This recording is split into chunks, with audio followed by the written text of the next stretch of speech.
Imagine this. It starts like a whisper through the heavens, a tiny blip on a radio telescope, a ripple across orbital sensors. At first, astronomers assume it's a comet, a fragment, maybe a new near-Earth asteroid. The data is odd, though. The trajectory doesn't match anything natural. The object maneuvers. It decelerates.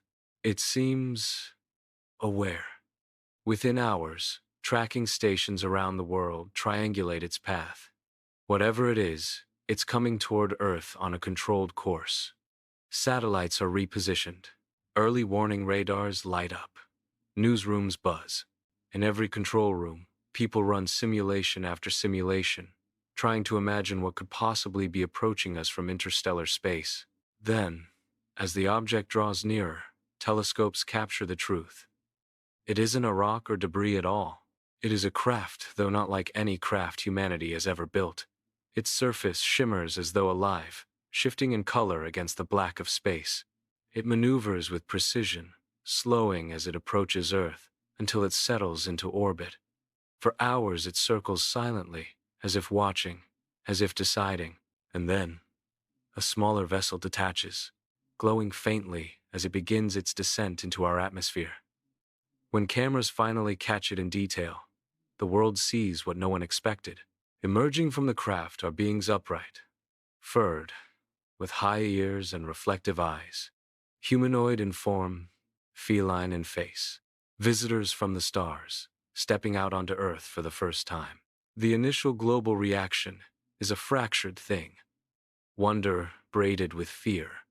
Governments call emergency meetings. Military assets are readied, not necessarily for attack, but because the unknown demands caution. Scientists push for contact protocols steeped in care. Distance, quarantine, non-aggression. The rules are simple at first. Observe, don't touch, try to understand. If they were animals, we would treat them as such. But something about them arrests that impulse. Their posture, the way they hold their heads, the rhythm of their movements, it hints at intelligence. They reach for objects with deliberate hands. They study a camera like any curious mind would. This is more than biology. It is a mind looking back at us from the sky. Biology becomes the first battlefield of questions. Do they breathe our air? Are their biochemistries compatible or dangerous? Could we inadvertently introduce pathogens to them? Or bring something home we can't fight? Biosecurity teams set up sterile zones. Scientists don hazmat suits to take measurements and samples from a safe distance. Instruments hum.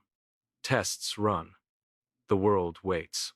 As the first clear images spread across screens worldwide, culture responds the way it always does when the impossible becomes real. For some, the sight of a cat-like intelligence in the heavens is cause for riotous fascination.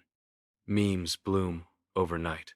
Artists rework millennia of cat iconography into interstellar shapes. For others, the sight scratches a deeper worry, ancient fears of predators, of hunters from beyond.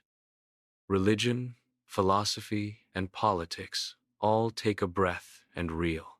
Communication is the next great challenge. If these beings evolved with cat-like senses, their signals and cues may be subtly different from our own. A long, steady stare that comforts a human might be read by them as predatory focus. A slow blink, the cat-like sign of trust among felids, could mean something entirely different in an alien mind.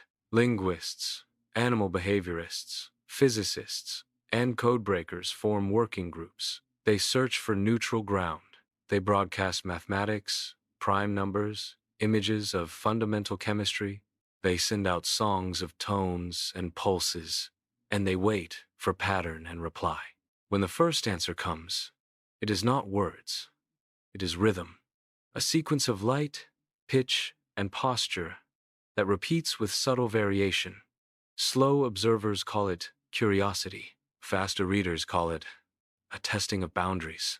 A small craft, guided by the cat-like beings, touches down in an unpopulated plane under tight international supervision. Cameras, from miles away, record the moment in grainy black and white frames that will nonetheless loop in culture for decades. The first face we see close up is not angry. It is inscrutable. Eyes that take in the world with measured calm. Fingers taloned, but dexterous, extend a small object, held with a care that suggests intention. Scientists rush to interpret, to decode, and to reciprocate. It is a delicate dance. Every step carries potential for marvel or disaster. Behind the public spectacle, world leaders argue. Do we greet them openly? Do we keep them under controlled observation? Some voices urge hospitality. Others counsel restraint. The history of first contacts on Earth is not kind, so the cautious path is chosen. The cat-like visitors are treated with respect and careful distance. Gifts of sterile materials and simple tools are exchanged. Communication grows, halting and patient. Slowly, two-way understanding builds. We learn a few basic signs they favor. A soft blink equates to a non-threatening state. A rhythmic tail flick aligns with curiosity. A lowered head paired with an exposed throat signals calm.